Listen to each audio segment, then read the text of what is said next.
আজকে আপনাদেরকে দেখাবো পারফেক্ট সমোসা কীভাবে বাসায় বানিয়ে খেতে হয়। তো আমি এখানে নিয়ে নিলাম যা এখানে গাজর আছে, এখানে সমোসার শিটগুলো ছিল বাকি অংশ, এগুলো নিলাম ভেজে, আর হচ্ছে চিকেন সেদ্ধ করে কুচি করে নিলাম কাঁটা চামচ দিয়ে, আর এখানে পেঁয়াজ কাঁচামরিচ কেটে রাখছি।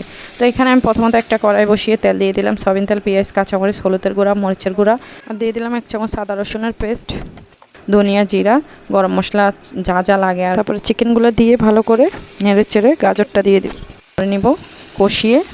তো আমার গাজরটা যে কিমা বলে ওটা রেডি, গাজরের কিমা বা চিকেন কিমাও বলতে পারেন। তো এটা রেডি হলো।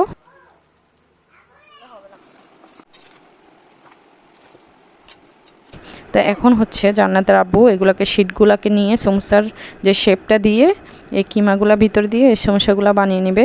তো আমার মেয়েও আছে সাথে, আর আমি কিমা করে দিছি, আর আমার হাজব্যান্ড হচ্ছে এগুলাকে যে বানাচ্ছে বানিয়ে। তো এখন শেষ আমার যে ভাজা সমোসা ভাজা। তো এই তো পারফেক্ট সমোসা এভাবে বানিয়ে ফেলতে পারবেন আপনারা। সমোসাটা কিন্তু অসাধারণ হয় খেতে। তো ঘরেই একমাত্র এটা বানাইলে এরকম মজা হবে, কোথাও পাবেন না আপনি কোনো রেস্টুরেন্টে এই সমোসাটা। তো ভালো লাগলে একটা লাইক দেবেন।